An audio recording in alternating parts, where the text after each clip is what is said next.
The Boston Red Sox, with a victory tonight, they can move back into first place in the American League East. Well, it's been a different Red Sox team. You know, normally they're a good hitting ball club, but without Dwight Evans, with Mike Greenwell struggling offensively, and with Wade Boggs struggling, if you want to call 300 a struggling average, they have not been the offensive team that they've been in the past, but they played very good defense, and they've also had very good pitching so far. Now, the Kansas City Royals, this was a ball club expected to contend with Oakland for first place in the American League West, and of course they've been a major disappointment. But Kansas City's been coming on lately. Well, they played well since the All-Star break, and they were starting to do real well with Bo Jackson in the lineup, so he went down. But they still have a hot George Brett, and George Brett can carry this ball club for a couple of weeks, hopefully until Bo Jackson gets back.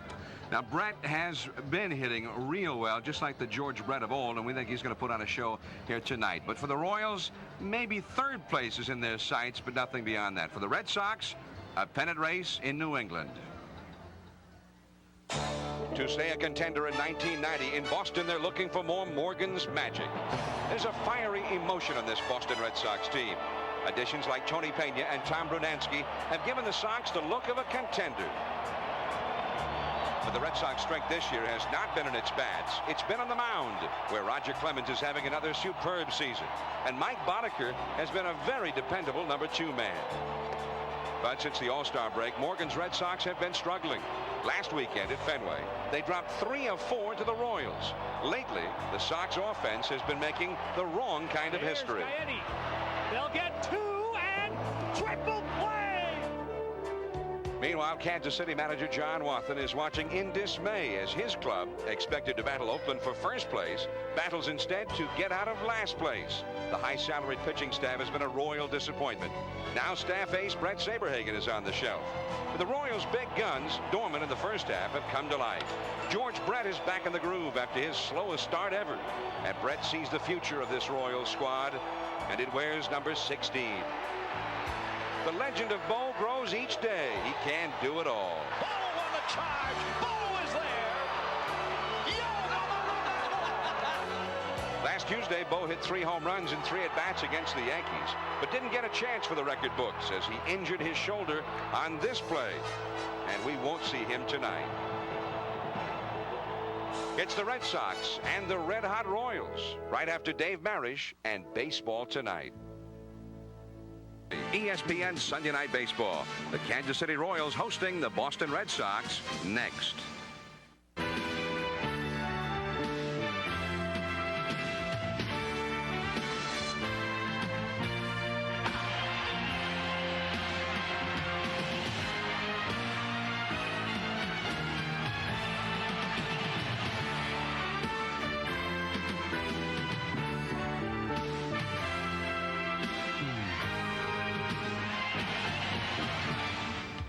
This is Royal Stadium in Kansas City.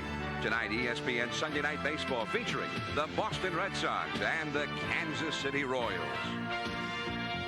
Earlier today, the Toronto Blue Jays were beaten by the Oakland Athletics, and so Boston, with a victory tonight, will regain first place in the American League East. Hello, everyone. John Miller and Joe Morgan. We heard there was a pennant race in town, so we hurried right over. And sure enough, there is the Boston Red Sox with that chance to move into first place. Unfortunately, the hometown team, the Royals, not involved in a pennant race. Very unusual for the Royals. And, Joe, they've had so many problems. Well, John, the easy way out is to blame everything on Mark Davis, as a lot of people have done. But to be honest about it, Mark Davis has nothing to do with the Kansas City Royals' demise this year. He wasn't here last year, and they finished second. So if they didn't get anything from him, they still should have been a good ball club.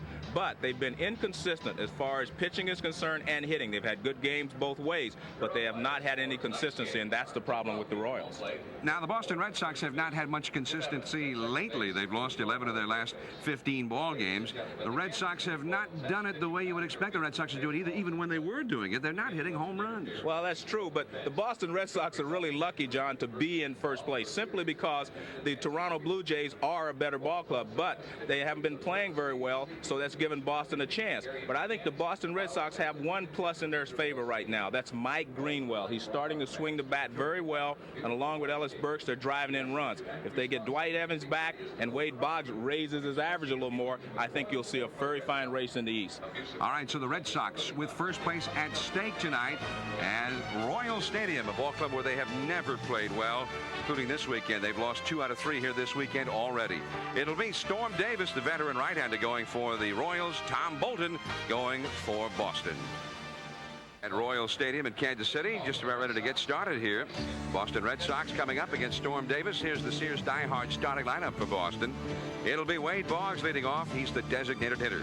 Jody Reed is at shortstop, usually the second baseman. Rookie Tim Naring is at third base. Tom Brunansky hits cleanup in right field. Carlos Quintana is at first base, having a fine rookie season. Mike Greenwell is in left field, batting sixth. Tony Pena is the catcher. In center field, Kevin Romine. Ellis Burks is hurting right now. And Marty Barrett getting a rare start at second base. And the defense for the Kansas City Royals has Pat Tabler in right. Jim Eisenreich is the center fielder. Bill Pecota is in the left field. Kevin Seitzer at third. Steve Jeltz is the shortstop. Frank White is the second baseman. George Brett will be at first base. Mike McFarland will do the catching. And on the mound, right-hander Storm Davis. And Storm, the former member of the Oakland Athletics, who was a big free agent after last season. He was a 19-game winner last season, and he's had problems this year, problems getting victories and problems staying healthy. Wade Boggs looks at a strike, and it is 0-1. Boggs at 3-0-1. He went 0 for 5 last night and shaved off his beard. He had been sporting a full beard. That's foul down the left field line. Strike 2. I asked him before the ball game. I said, Wade, why'd you shave your beard? He said, I went 0 for 5. I said, he said he couldn't even manufacture a walk last night. He said he wasn't swinging the bat well, and he tried to get a walk. They wouldn't even walk him. That beard had run out of hits. The fourth ball is too low. 1 ball, 2 strikes. Now Storm with a record of 3-6. Last year 19-7. The year before 16-7. Quite a fall off. The 1-2 pitch on the way. It's an easy play for Pecota, the left fielder. 1 down, and Boggs continues with the 0 for. This has never been a good ballpark for him, and it's never been a good ballpark for the Red Sox. Well, Boggs says to me before the ball game, he said, look, I've been hitting the ball well, but I've been hitting it right at people. And he hit that ball pretty well there, but the one thing that Wade Boggs normally does is he gets the ball on a lower trajectory. He doesn't hit a lot of fly balls. He hits a line drive or a ground ball. Jody Reed, you look at that, 307 batting average. He also has 31 doubles. He leads the American League in that category, but like so many of the Red Sox hitters, a lot of that has to do with Fenway. 22 of those doubles at Fenway Park. And that's a ball, 1-1. We saw Storm earlier this year in New York, and he pitched a heck of a game. Bullpen gave it up for him, however. He did not get the win. He only gave up 1 hit the whole game. That was a game where Don Mattingly hit the dramatic 9th inning home run to tie the ball game. The Royals end up winning it in the 10th inning, but Storm Davis didn't get anything, didn't get a victory for his efforts that night. Pitched very well. He went 7 1/3, gave up just 1 hit. That's foul and out of play. 2-2 the count. Said Jody Reed leads the league in doubles. There you get a look. 32 doubles now. Puckett with 28. Sheffield 26. There's Boggs and George Brett down there. George has been hitting a lot of doubles lately. He's been getting a lot of hits of just about every variety lately. 3-2 now to Jody Reed. Well, first place is at stake, and the Red Sox, despite stumbling lately, it's been a fine season for them up till now.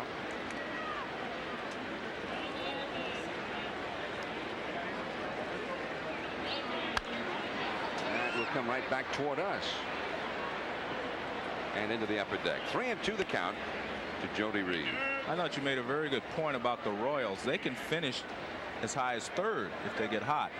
I think it's unrealistic to think that they could catch the Oakland Athletics and the Chicago White Sox, but I think they can catch everyone else in the division. That's down the left field line, and the doubles leader is going to add to his total. Pecota having to play that one as it rolls along the wall down there. As the night goes along, we'll talk about that wall in the corner. In fact, in both corners, because it's treacherous down there. Well, the count was 3-2, so they had to go in. Storm had to come in with the fastball, and Pacoda sat on the fastball and he pulled it into the corner. You see, it's a fastball right about the middle of the plate. And it bounces back, and Pacoda plays it very well. Here now is Tim Nehring, and this is a young fellow that Joe Morgan, the manager of the Red Sox, and I have a feeling Joe Morgan. Yeah, we're going to make that mistake tonight. Joe Morgan, the Hall of Famer, I think they both either love this guy or are going to love him. Yeah, we both like him. I think he's going to be a good player.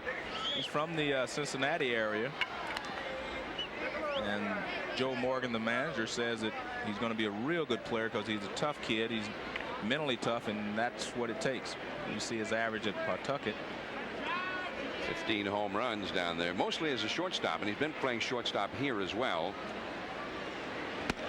The changeup from Storm, and the count is 1-2 strikes. He is over at third base tonight because manager Joe Morgan wants to give him, or give Wade Boggs rather, a little time off, particularly on this turf here. 1-2 to Nehring. This is Seitzer over to Brett, out number 2. Nehring earlier this week in a 1-0 ball game last Tuesday drove in the only run in only his second major league start. His first start last Monday at Fenway, 0 for 4, made an error, booted another would-be double play ball. Couldn't have been worse, but then the next night he drives in the only run, hit a home run the next night, and they already like what they've seen of Nehring. Here's Brunansky, strike 1. When you say he struck out, he went 0 for 4, made an error, didn't do this, do that, sounds like a typical rookie game to me, especially for a guy that's called up in the middle of the season. That one's in the dirt, knocked down by McFarland. 1 ball, 1 strike. No score, 2 down, runner at second. Well, in Boston, of course, they got a great and long baseball tradition. And the fans there and the media there, of course, aware of that too. They immediately went back to 1974, and Rick Burleson had made 3 errors in his rookie game, his first game. Well, Brunansky's gone, and a broken bat bouncer to third. 1 hit for Boston, 1 left. We're going to get a look at the Royals coming up when we return to Kansas City.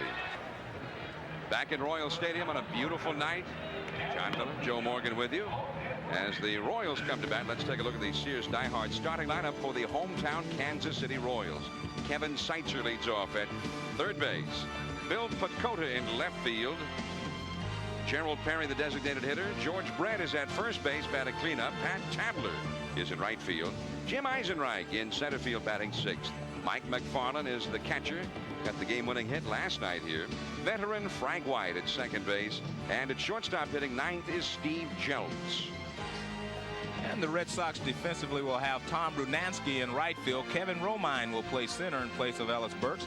Mike Greenwell is in left.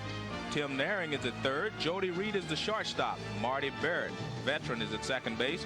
Carlos Quintana is at first base. Behind the plate is Tony Pena. On the mound, big left-hander Tom Bolton. And Bolton making a start last Tuesday. The Red Sox needed a lift, and he certainly gave it to them, beating the heavy-hitting Minnesota Twins at Fenway 1-0. And he's got a perfect strikeout to base on balls ratio. 14 strikeouts to 7 base on balls. You look for a 2-to-1 ratio there, and you always have to watch that carefully on left-handed pitchers. If a left-hander can throw strikes in the major leagues, he usually is going to be successful. So here is Bolton, 28 years of age, out of Nashville, Tennessee, with his first pitch to Kevin Seitzer, and there is ball 1. Seitzer, 292. Been a pretty good leadoff man for the Royals the last couple of years, although he does not often steal bases.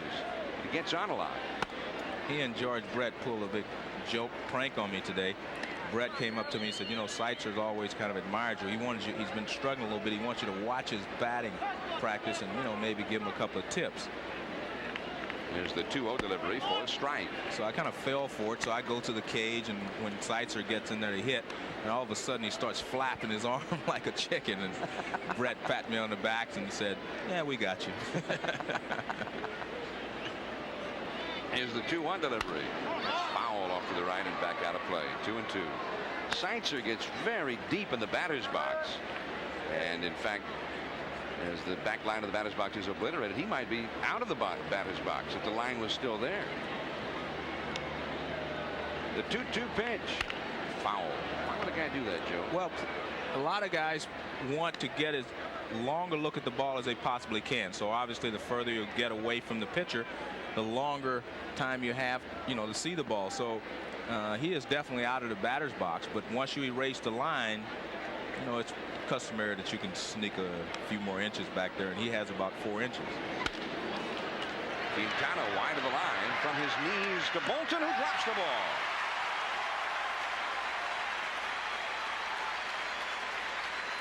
Seitzer is safe.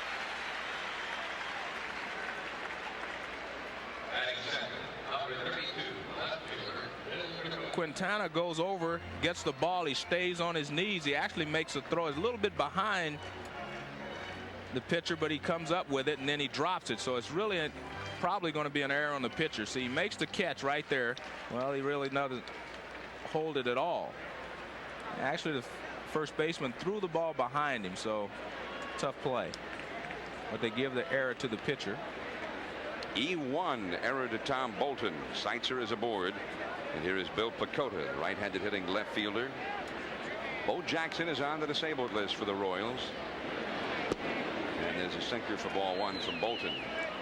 Seitzer, the runner over at first base, has stolen only 4 bases this year. Seitzer dug a hole deep in the batter's box, actually out of the batter's box. Pecota stepped in the same spot.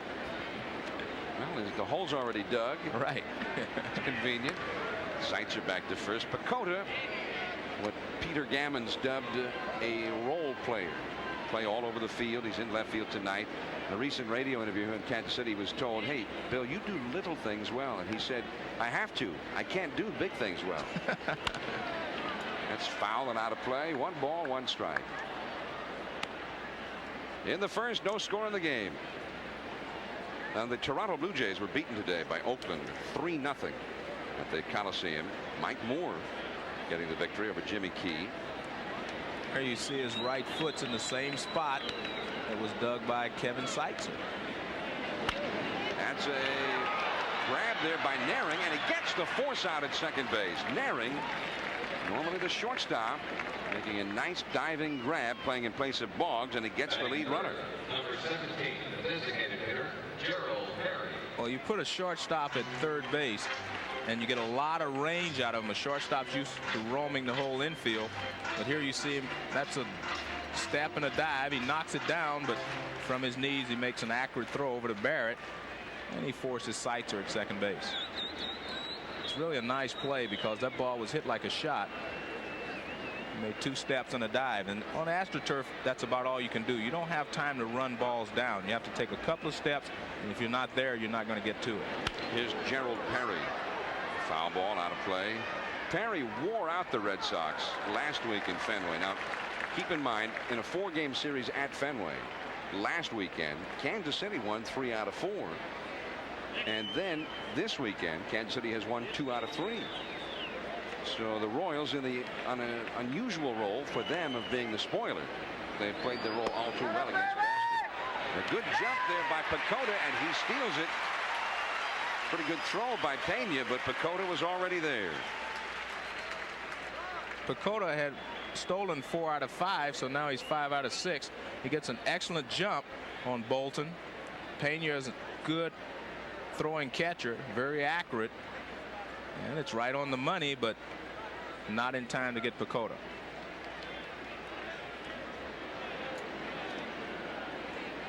So Pecota gets his 5th steal of the year in 6 tries. The Royals like to employ the running game. They've not been able to do it as much this year as they would like, and I guess when you're behind all the time and playing catch-up, that can put a crimp in your running game. Well, when you think about the Kansas City Royals and their franchise history, you think of guys like Hal McRae, George Brett, Willie Wilson, Frank White. All these guys were very aggressive base runners. They fit this ballpark very well. They hit a ball in the gap and it was a triple. They hit it right at you in the outfield and it was a double. They always hustled well. Now it's 2-1 to Gerald Perry. Now Tom Bolton from Nashville, Tennessee, and he said he was very uncomfortable about making the start last Tuesday. But then he said if you asked him after the game last Tuesday, he loves being a starter. That's what a 1-0 victory will do for a guy. Bolton is 28 years of age. He's a guy that maybe you'd kind of root for because he has persevered. Right. His professional career goes back 10 years, almost all of it as a minor leaguer. But he says every time he thinks about giving it up, he thinks, hey, if I give it up, I'll never make it to the big time. And the dream is still there. This is Marty Barrett. And he throws out Perry as Pecota takes third, and that's the second out.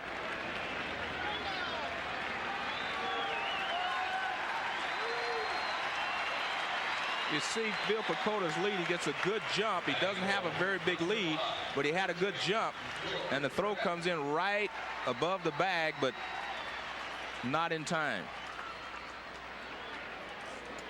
Now George Brett. And George has lifted his average to 293, and he has been red hot, hitting .438 in the last 12 games. And you get a look at the numbers right there. Strike one. Bolton's got a pretty good curveball. That was an excellent curveball right there to George Brett. I asked George before the ball game, I said, what's the difference between George Brett today and the George Brett I saw about 2 months ago? He said, Joe, I don't want to tell you. I don't know. He said, all I know is I'm seeing the ball better now, and I'm hitting it better. And you can see he was hitting 217, 286, and now 400 in July. So he is seeing the ball very well. 1 ball, 1 strike to Brett. No score. 2 down, runner at third base. Brett's nickname, Lou. And he passed Lou Gehrig the other day on the all-time list for doubles in a career. I asked him if that's why. He said no, he's had that nickname his whole life. His brother John, his older brother, gave him the nickname. And for about the last 10 years, all of his teammates called him Lou. Well, maybe they knew something. Maybe his brother John knew something when he was growing up. I said, was it because your brother John thought you reminded him of Lou Gehrig? He said, no, it's because as a kid I used to watch all the cartoons, the Looney Tunes. He called me a Looney Tune, and he shortened it to Lou. It was interesting to me. All his teammates knew that. I never heard that about George Brett. Lou. You know, one of the things about George, though, is that he really attacks the baseball, and he doesn't do it, you know, scientifically, so to speak. He says, I see the ball, now attack it, which is probably the best way to hit. You can overthink in this game. That's right. You don't get much of a response when you say to George, why are you so hot right now? Right, exactly. Curveball misses. 3-2 to Brett. Tabler is on deck. Brett has hit 13 doubles in the last 3 weeks. I think the only thing lacking in George Brett's offensive production this year is the home runs, and therefore his RBIs are down. He only has 4 home runs this season, but he's hitting over 290, so 293 to be exact. That's foul. One of the great hitters in the game, and that really goes without saying. A .310 lifetime average, but you know, he has hit 300 for a season only once in the last 5 years. Yeah, 1985 was the last time he hit. Well, he hit once, and since 1985 he's hit 300 only once. Runner at third, 2 down. Toward the middle, but Barrett is there. And he throws out George Brett. They get Lou to end the inning. 1 error, 1 left at the end of 1 full. The Red Sox and the Royals are scoreless. Second inning at Kansas City, no score in the game. John Miller, Joe Morgan with you. Next Sunday we'll be at Shea Stadium in New York. We go into the National League pennant race as the Mets, red hot, will be facing the St. Louis Cardinals. There's ball 1 to Carlos Quintana. 305 with this big right-handed swinger. A rookie. Storm Davis throws him a called strike. 1 ball, 1 strike. Quintana followed by Greenwell and Pena. Quintana has done very well because they signed Bill Buckner, gave him a look-see, and he was kind of an insurance policy for the Red Sox. But Quintana has done so well, they released Buckner, and he's continued to swing the bat well. Seitzer to Brett. And Quintana is retired. 3 straight ground ball outs by the Red Sox to Seitzer. That brings up Mike Greenwell. And Greenwell has been hitting much better of late. He's hit a couple of home runs since the All-Star break. He's had a problem with his left foot and left ankle dating all the way back to near the All-Star break of last year. but he tried to play through it. He didn't tell anybody about it. And now he's got this contraption here, which is a new invention. He's trying it for the first time tonight. And he takes ball when he has not been able to push off on his back foot and has not been able to hit for power. Well, he's been wearing an air splint. This is a new, he said this is something he's trying, as you mentioned, for the first time tonight. And in fact, Mickey Cobb, who is trainer with the Kansas City Royals, his brother was one of the inventors of this contraption, as you call it, and it gives support to the ankle area, and he can leave his weight on his back foot and drive off of it, whereas before he had to get off that back foot in order to generate some bat speed. Doing a lot of front foot hitting, which is not the way to hit home runs. And Greenwell, now he took a cortisone shot Wednesday, which was his birthday. He said, it's quite a birthday.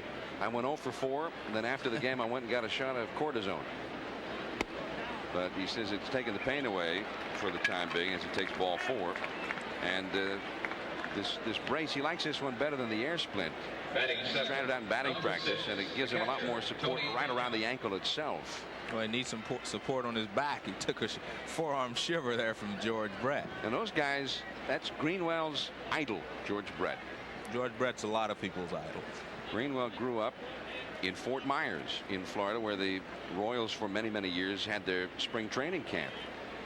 And he used to ride his bicycle over when the Royals were working out, and he'd climb a tree near the field and watch his idol. Now Brett's going to try and double them up over there. It's going to have to be a tag, and they did it. Tag applied by Jeltz, and the double play goes from 3 to 6. Not an easy one to turn. Brett to Jeltz, and down go the Red Sox. No score after 1.5.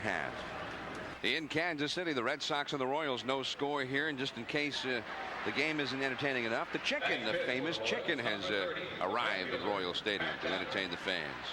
And he started off by kissing the umpire's foot and bowing in front of him, home plate umpire Tim Welke. And then he wouldn't shake his hand. Here's Pat Tabler hitting .277, veteran, played first base, the outfield, used to play third base in the middle infield. Played a little bit of second base as well, shortstop. He's always been a fine hitter. He's never had an actual position that he could play day in and day out. But he's always been a very fine stick. Bolton misses with a breaking ball, 2-0. Bolton, growing up in Nashville, said that he got his baseball mainly from television. He was a big fan of the Cincinnati Reds in the early to mid-70s, the Big Red Machine. And his idol was Don Gullett. He says as a kid he tried to emulate Don Gullett, tried to pitch like him. He says as he grew older he realized that wasn't possible. Don Gullett, he's had some physical problems. Right. He's okay now, but I think the real thing about Don Gullett, he was one of the better pitchers in the National League when he was healthy. Had a lot of injuries as well as a player. 2-1 the count. Jody Reed to Quintana, and Tabler is out number 1. Let's go back to that game inning-ending double play in the first half of the inning. Well, one of the toughest double plays to make is 3-6-3, so 3 to 6 is also tough. George Brett comes off, he makes this perfect. Now he throws the ball on the inside. That's keeping it away from the runner, and Steve Jeltz has to make the tag. There's no longer a force out once he touches first base. The runner doesn't have to go to second. But the throw is to the inside. Makes it look routine, but that's a pretty tough play normally.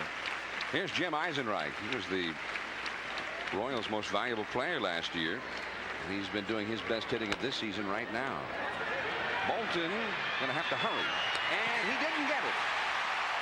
Base hit for Eisenreich. I was talking to Randy Kutcher before the ball game, and he really likes Eisenreich. And he says if you delay with the ball too long, he will beat out the ground ball. People think he's not fast, but he hustles all the time. And Bolton had time, but he took a little extra time. And by the time he fired to first base, no chance. Dale Ford right there to make the call. Veteran umpire. And here is Mike McFarland. He was the hero last night.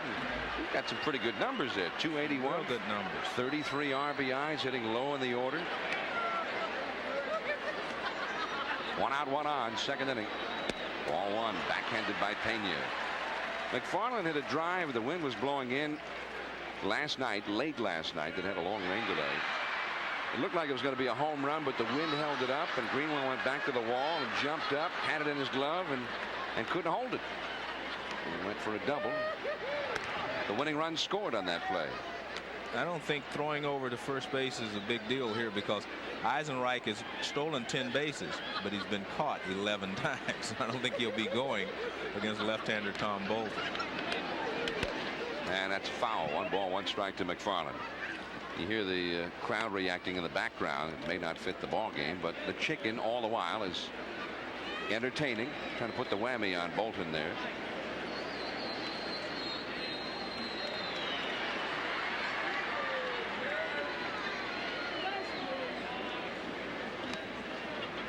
Ted Giannoulis, right? The chicken. Curveball, a nice one in for a called strike 2. 1 ball, 2 strikes to McFarland. Frank White is on deck. You know, the Royals have been so down this year. It's been such a difficult year for them. Talking to George Brett, and he was astounded to realize that they were only 4 games back of 3rd place at the start of this day. Runner going. Strike 3 called, and safe at second is Eisenreich. McFarland caught looking as Eisenreich steals second. Well, he tricked not only me, but they tricked the Red Sox, because he took off as soon as Bolton made his first move, and that's why you see Tony Pena upset. Right there, he takes off. So he has a good jump. Pena tries to make up for it, but not in time. Again, he's very accurate. You see Tony Pena, he makes strong, accurate throws. But if they let him get too big a lead at first base, there's nothing he can do about it. Came in there with that hook slide so as not to give the man covering much of a chance to tag him. Here's Frank White with a chance to drive home a run here. Strike 1. No score in the game. We're in the second.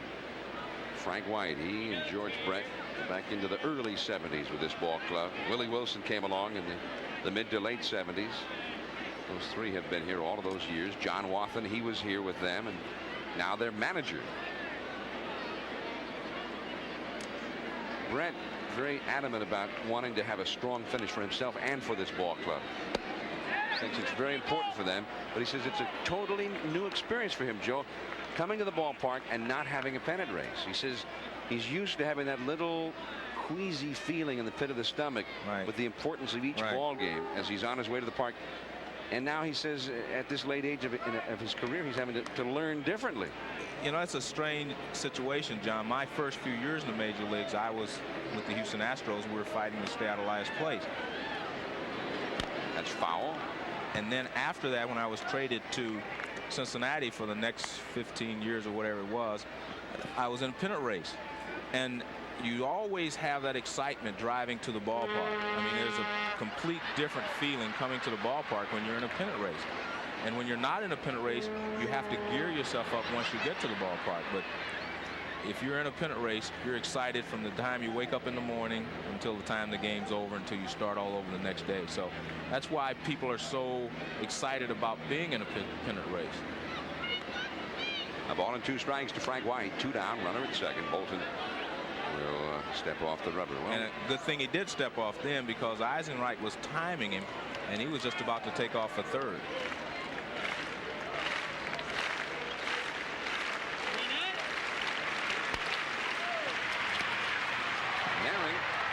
Throws out White, and that retires the side. So the infield hit by Eisenreich and a stolen base, but nothing more for Kansas City. We've played 2 full innings, and still we are scoreless.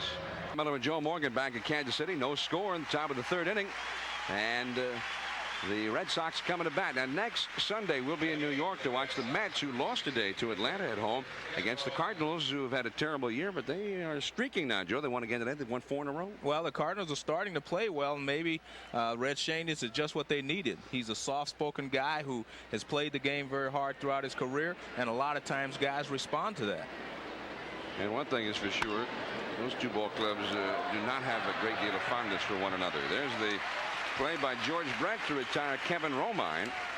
And there is one away. Romine, the 8th place hitter for Boston, leading off. First ball swinging against Storm Davis, and he is retired. Now the veteran Marty Barrett will come up. No score in the game, 3rd inning. Barrett, a right-handed hitter, an integral part of Red Sox division championship since '86 and eventually a pennant, a trip to the World Series, and also a division champion in '88. But now he's the man left out most often. Well, with the emergence of Jody Reed at second base, a guy with a lot of range, and he's played very well, there has not been a lot of playing time for Marty Barrett. Strike one.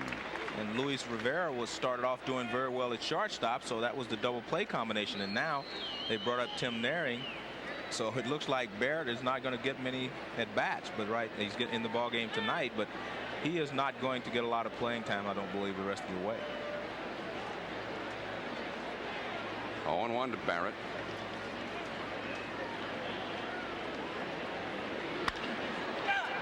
And will be an easy play for Pecota, the left fielder, one away. Before the ball game, Barrett, and apparently there's no love lost between Barrett and manager Joe Morgan. Barrett, like many veterans, very unhappy about his lack of playing time, and I guess deep down he blames Joe Morgan, or sometimes not so deep down.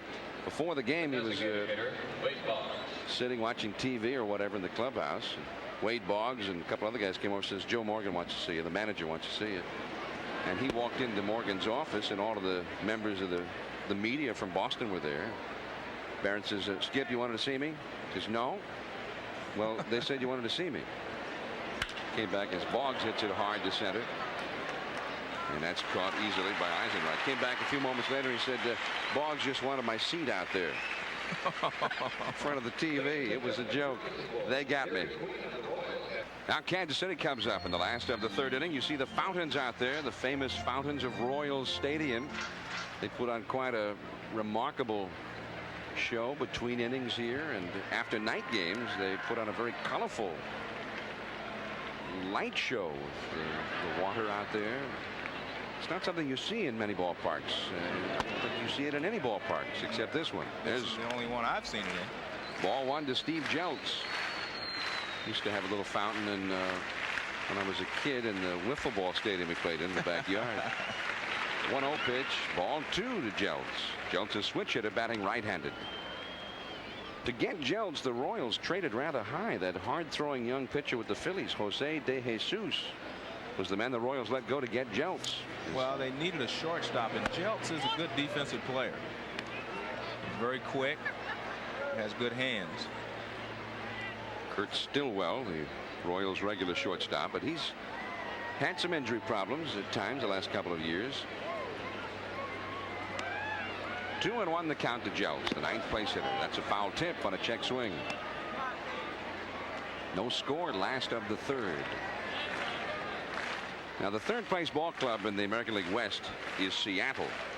The Mariners doing awfully well with that young ball club under Jimmy Lefevre.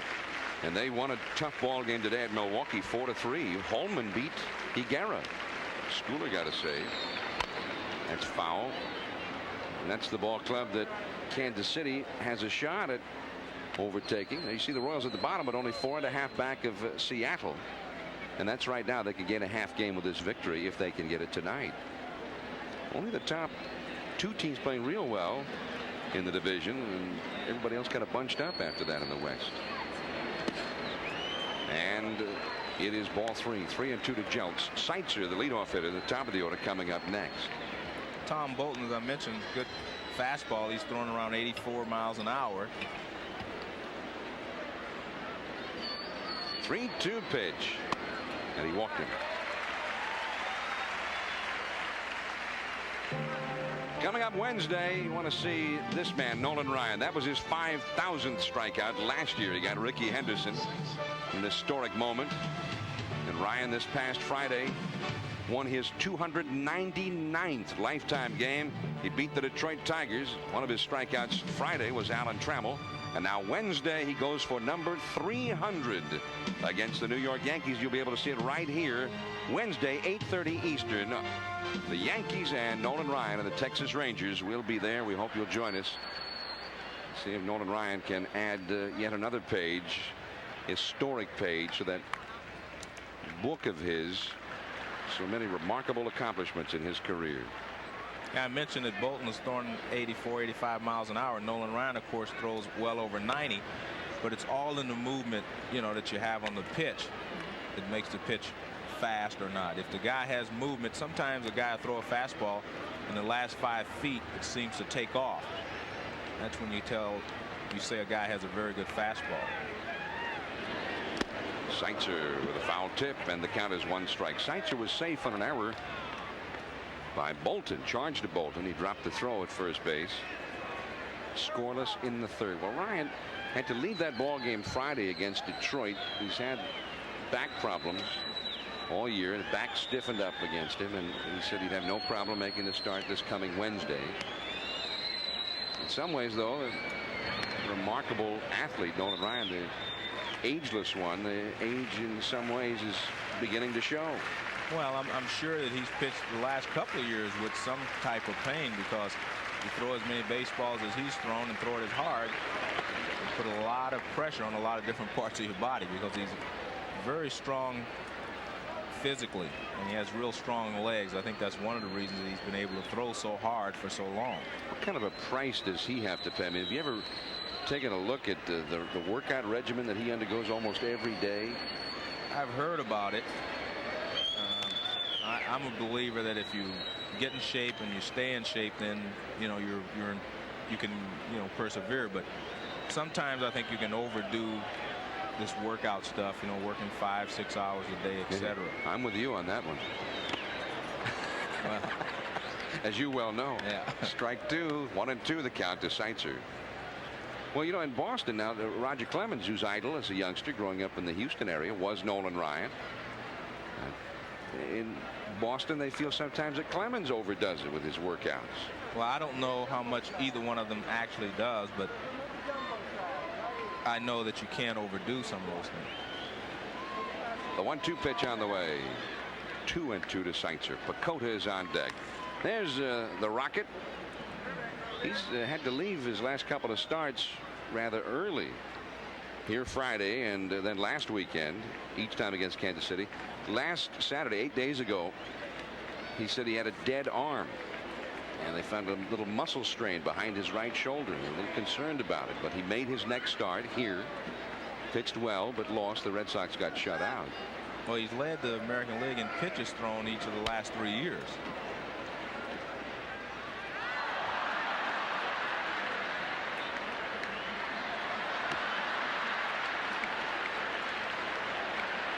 There's a look at the number of pitches that Roger Clemens has been throwing.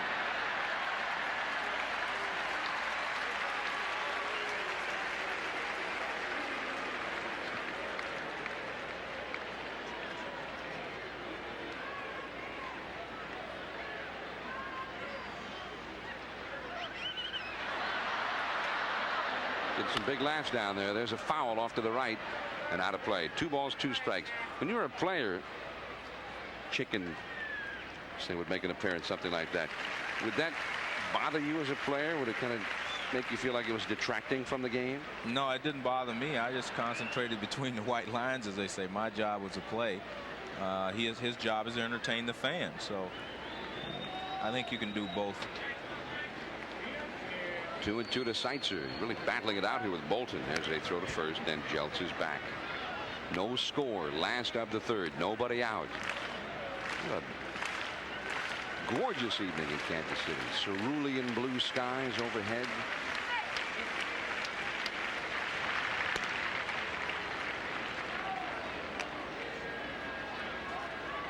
It's very fresh.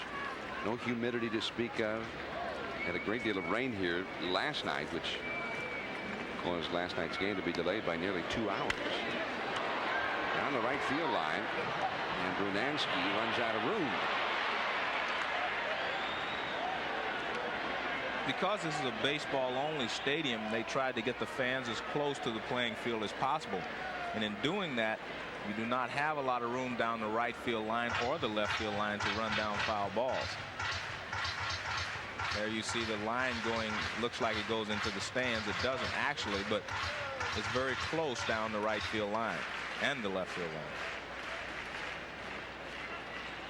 2-2 to Seitzer.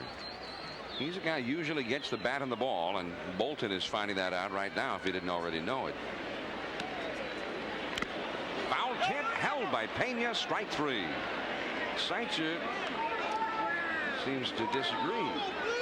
Well, Seitzer thought the ball hit the ground. He foul tipped it, and he didn't think Pena caught it. The left fielder, Bill Pagoda. It's a good low fastball. And maybe a little slider. He swings and misses, but Pena caught it. He did foul it, but Pena caught it before it hit the ground. You can clearly see that here. Ball does not hit the ground, but Seitzer thought it hit the ground. 1 out. Here's Pagoda. Runner still at first. Ball 1. Well, the pitch was so low, he's probably just stunned that it didn't hit the ground. Well, it was a low pitch, and he did make contact with it, but Pena is one of the better catchers in all the major leagues. I mean, he is an excellent receiver. 1 ball to no strikes, and Jones back to the bag again. Bolton and his wife Diane had a child, first child in the Bolton family, back on opening day this year, Kevin. And then Bolton took a little time off to be with his wife. There goes Jeltz. A hit and run is on. Barrett's only plays to first, and he gets Pagoda with Gerald Perry coming up. That was a good play by the Red Sox. They made the right choice on who was covering the bag, because if Barrett would have been covering, the ball would have gone through to right field. They would have had runners at first and third. But Barrett, being a veteran, knows just about where the guy's going to hit the ball if it's a sinker away. You see Jeltz take off, but the shortstop Jody Reed is covering instead of Barrett. Thus it becomes a 4-3 ground out with Jeltz moving to second. Now, if you're Bill Pagoda, did you do what you were supposed to do? I mean, well, what you're supposed to do is put the ball in play, but what you try to do is try to hit one of the holes that are vacated when the guy takes off. That's a strike to Gerald Perry, trying to deliver a run. No score. Last of the third. 2 down. So your first priority on a hit and run is to make contact with the baseball. Then your second job is to try to find the hole. That's a looper. Shallow center, could be trouble. And it is a base hit. It goes right past Romine. For second, Perry, and he's in there safely. That's the Royal Stadium that American League teams have been contending with all these years. 1-0 Kansas City. So the hit and run actually produces a run for them, because if the runner was still at first base, he would not have been able to score. Romine got a bad break on the ball. He actually broke back first and then came charging in, could not make the play. Greenwell eventually throws it into second base, but not before Perry is in with a double. Ellis Burks is a guy that normally plays center field, and Romine just did not get a good jump on the ball. He actually broke back at first. George Brett grounded to second his first time. Runner in scoring position. 2 down. 1-0 Kansas City. Strike 1. When you watch George Brett hit, you see the proper approach to the baseball.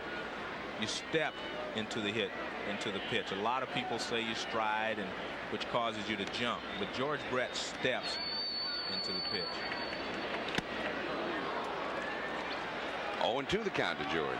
He wishes he hadn't stepped into that one. No, he stepped a little quickly there. He stepped quicker than he normally does. And that got his weight out in front. And once your weight goes forward and your head moves, you chase a lot of sliders. In the twilight here, you get a look at somewhat what looks like the Brett there. He takes that one. 1-2. At that grassy area still lit up in the bright sunshine of the early evening, late afternoon.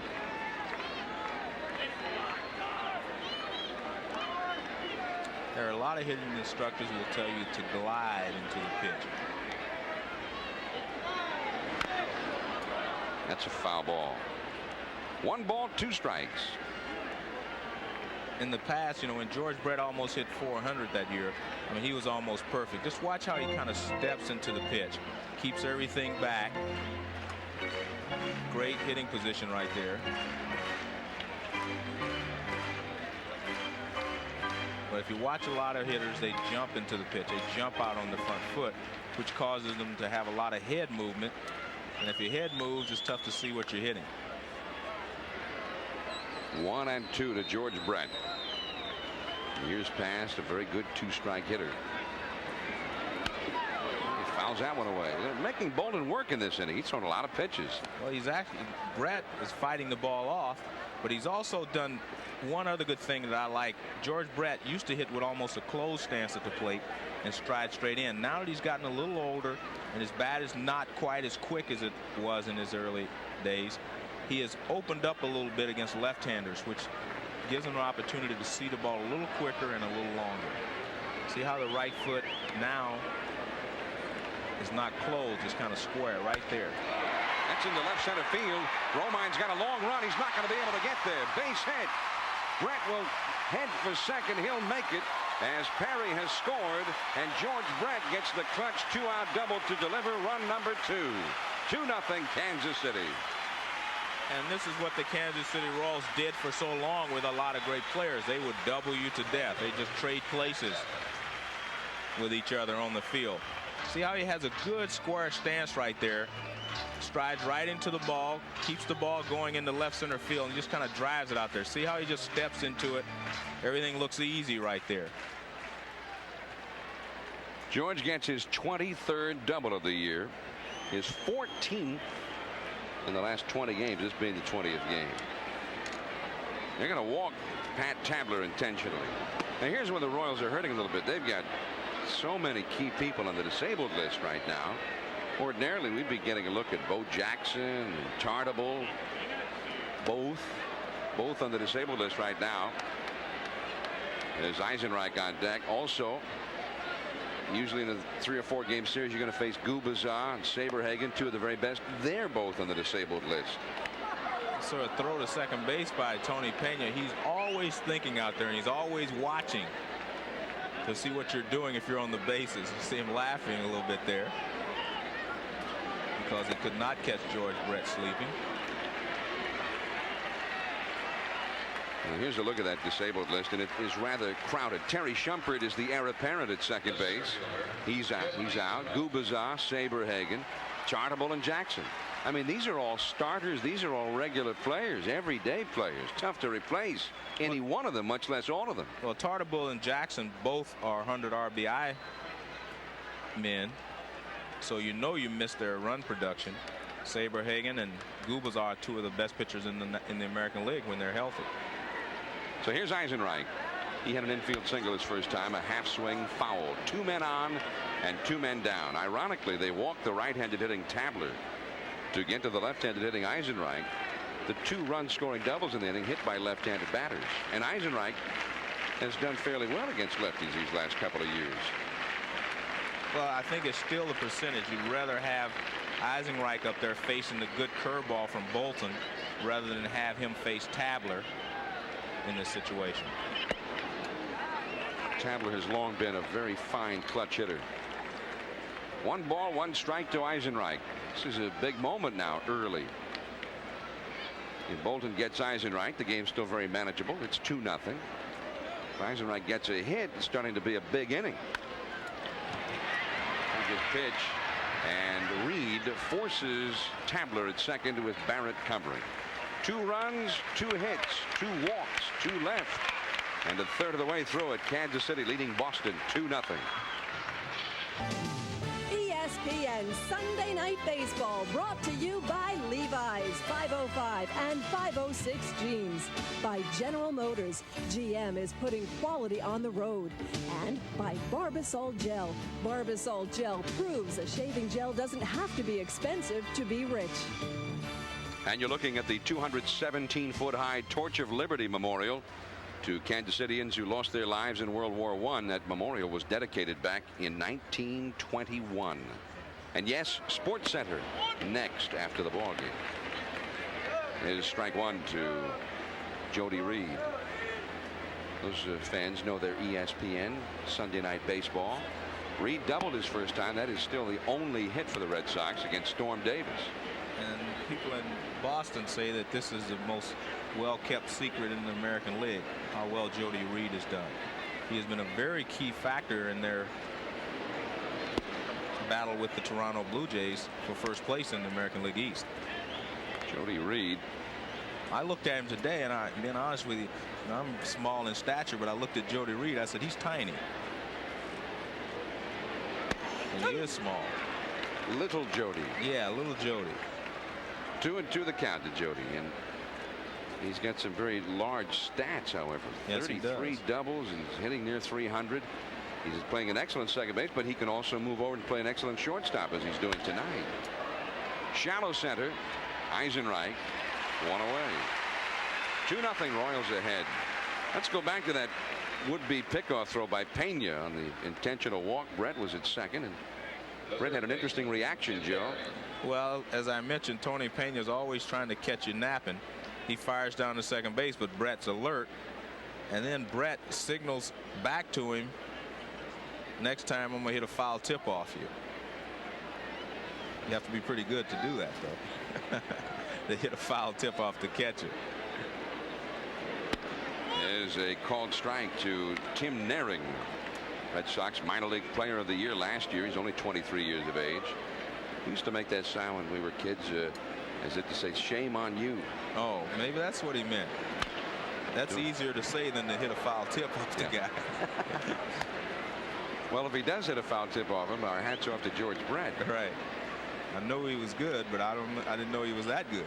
Hey, baseball's fun again when you're hitting doubles and driving in runs. Your team's winning some games at long last.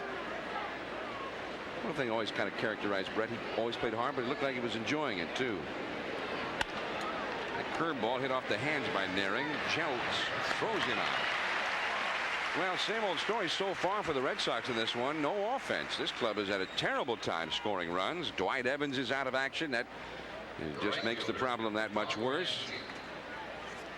Well, and you have Ellis Burks out tonight as well, so a couple of their big run producers are not in the ballgame. In fact, their two leading home run hitters. Burks has 11 homers, a .296 average. There's Quintana, or rather Brunansky, I beg your pardon, and he is thrown out. And Storm Davis is rolling right along. He looks just like last year's 19-game winner. Vintage Storm Davis out here. One hit for the Red Sox. We're going to the last of the fourth. Last of the fourth inning in Kansas City. The Royals leading 2-0, just like old times out here. The Royals, as if they're in the pennant race. In a way, they are tonight. The Red Sox trying for first in the East. Tim Welke, the plate umpire, got jaws there. What was that? Landshark, I guess. Here is Mike McFarland, struck out looking his first time, facing Tom Bolton. 2-0 Kansas City ahead. And that's ball two. Big crowd at Royal Stadium. You'd never know the Royals are down at last place. This place is, what, 35,000, 33,000 maybe on a Sunday night. You want me to guess? You want to compare notes? I want to see how good you are. All right, I would say about 27. No, yeah, no. What did it hold? 35? No, it holds 41. Oh, all right. 33. Oh, now you're going to change. Well, I'm sorry, Joe. 33. I'm sorry. 27. You're stuck with that one. Better luck next time we come here. 2-1 now to McFarland. White and Jeltz will follow. 2-0. The Royals ahead. It's a great baseball area. I mean, they support the Royals regardless. That one, Pena will not have a chance to get to. It's on to the net. 2-2 the count. You know, when I think about the Royals, here's a tradition that they've had, of that is a winning tradition. I think about guys like Hal McRae and Willie Wilson, Frank White, George Brett. All these guys contributed. Big John Mayberry, all these guys contributed to this franchise. And I think George Brett told me once that when Hal McRae came over from the Cincinnati Reds after playing with Pete Rose, etc., he came over and he really showed them how to win. He taught them how to play the game, how to play it hard, how to be aggressive. And they had a great run there of a number of years when all those guys were together. Now some of these guys are in the twilight of their careers. It's a little tough situation for the Royals, actually. McFarland down on strikes. Off-speed delivery there from Bolton for strike three. Well, Bolton has been throwing about 85 miles an hour, and he throws, this is a changeup. It comes in at 72 miles an hour, and that's a 13 mile per hour difference, and you'll see McFarland way out in front. Bolton has a pretty classic motion for a left-hander. Hides the ball pretty well right there, keeps it behind him, then he kind of jumps at you. This is the bunt by Frank White, and it is going to roll foul. One strike to count. Naring very wisely let that one roll foul. Frank will have to come back to the plate and try it over again. We're talking about, you know, some of the Royals, Frank White, and what they're going to do with some of these guys. Frank White is a guy they have to make a decision on. They've got Schumpert, you know, who is the heir apparent, as you said earlier, and they've got Willie Wilson. They've got to make some decisions on what they're going to do with those guys. Frank White will turn 40 September the 4th. He's won so many Gold Gloves. He's won 8. Shares the all-time lead in that category with none other than Bill Mazeroski, each with 8 Gold Gloves at second base. He won 6 in a row at one time. Only Ryne Sandberg, Tommy Hearn, Jim Gantner have had a better career fielding percentage. But around here, Joe, people who watch him every day, they say that they just will not ever be persuaded that there's anybody who's ever played the position better than Frank White has played. The only guy I would think would have played it better may have been Mazeroski, because he was such a fine defensive player. But I don't think the other guys who have higher fielding averages were as good defensively as Frank White is. He's been playing for the Royals since 1973. That was the year this ballpark opened. And he was the first guy to come through their academy. They had the academy set up to, you know, work players out, train them, and then make them, you know, make it easier for them to get to the major leagues. And he was the first graduate of the Kansas City Academy to make it to the major leagues. Sid Thrift, I think, had something to do with that. That's a ball. In fact, he was selected for the Academy among hundreds of candidates in a tryout held at the old Municipal Stadium here in town back in 1970. Was signed to his first pro contract by Sid Thrift. It was a great idea, but it was very expensive. Yeah, very expensive. They don't have the Academy anymore because of that. Ball 4 to Frank White. Think about Frank. He has become not only really a legendary figure in this ballpark. I mean, he's owned that second base position here almost from the day the ballpark opened, but he's made himself a very important part of this community. Right. Involved in many charitable functions and fundraising efforts. And he's a wonderful guy. Well, that's why I say it's a big decision for the Royals to say, okay, we're not going to re-sign him. We're going to let him go. You know, the community may be a little upset. Jelks, the hitter, could beat 2. Barrett to Reed 1. The first 2. A double play. And that's the inning. 4-6-3. And at the end of 4, it's Kansas City 2 and Boston nothing. And the Red Sox into the 5th inning. From Royal Stadium in Kansas City, John Miller, Joe Morgan with Sunday Night Baseball on ESPN. Storm Davis got a 1-hitter going into the 5th inning. Carlos Quintana is the hitter. He grinded out his first time. Greenwell and Pena will follow. 2-0 Royals. One hopper. There's Frank White. Smoothly and quickly, 1 away. When you play on AstroTurf and the ball's hit hard on the infield, the runner really doesn't have a chance to break up the double play. Watch, Frank White will be sliding for the bag. He is not sliding for Jody Reed because he has to get down from the throw right here. And you'll see he is not going for the fielder. Mike Greenwell, he hits one to Frank White. That's the wrong guy to hit it to, guys. No doubt. 2 down. No doubt about that. You hit it to Frank White, you're going to make a right turn. 2 down, nobody on, and Tony Pena's coming up. Hard to believe Frank White is going to be 40. When you said that, it kind of surprised me a little bit. I know he's been playing for a long time, but 40 is getting up in age, especially for a second baseman or a middle infielder. When last we saw Frank White back in May, he had lost the job to Schumpert. And he said he wasn't making any waves about it. He understood what this was all about, but he also was concerned and a little upset that it looked like perhaps he was injured and just not able to continue, or had lost his skills, that they didn't want him to play any longer. He wanted us to get the word out that he was not hurt, that he was still well capable of playing a very fine second base, and he was even willing to go in a trade somewhere if he could play and help a ball club in a pennant race. Well, I think he would actually play better on a natural turf. Here's Seitzer to Brent. Storm Davis is making this look ridiculously easy. He has retired 10 in a row. We go to the last of the 5th inning. Davis has a one-hitter going, 2-0. The Royals lead the Red Sox. The 1977 All-Star Game, Baltimore ace Jim Palmer facing Reds great Joe Morgan. Uh-oh. That's big. Way back. Jackson near the wall. 1-0. Morgan's leadoff home run started the National League's 4-run first inning and propelled them to a 7-5 victory. Well, Joe, I saw Tommy Lasorda give you that pat there. He loved you. He says he hated you, but he loved you. Well, he did hate me when we played the Dodgers, but we're on the same team then. We're in Kansas City, and this is many years later now. Well, I look at that photo, and I see all the hair that Jim Palmer had, and I had a lot of hair then. We're a little older now. Yeah, I had no hair at that time also. No change there. Truthfully, that's one of the highlights of my career because I'd always admired Jim Palmer, and you know, he was in the American League while I was in the National League, and for me to hit a home run off a guy like that, it really meant a lot to me, especially at that time. Now it means even more. He never recovered from that either. You know, it's funny because he only remembers that time that he faced me. He doesn't remember all the times he got me out, you know, like in the World Series or in other All-Star games, but he remembers me hitting a home run off of him in Yankee Stadium. Jim Palmer and Joe Morgan into the Hall of Fame, and it's not long now, 2 weeks from today. Yeah, I'm too nervous. I get more nervous every day, and I'm sure Jim is too. We've talked about it a couple of times. Have you written your speech? You have it all prepared? Well, no, I haven't really. I've worked on a few items that I want to get in, but I'm going to take a couple of days at the Hall of Fame and kind of just get all my thoughts together at that time.